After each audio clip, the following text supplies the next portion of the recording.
మధ్యతరగతి యువకుడి నిశ్శబ్ద యుద్ధం.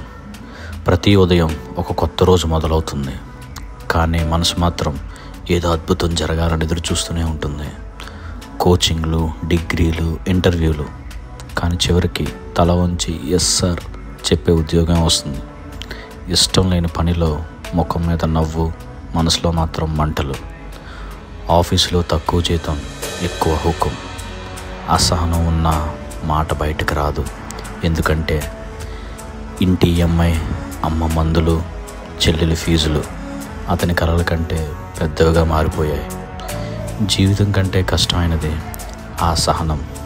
తన మనసు మౌనంగా చంపుకుంటూ నవ్వడం.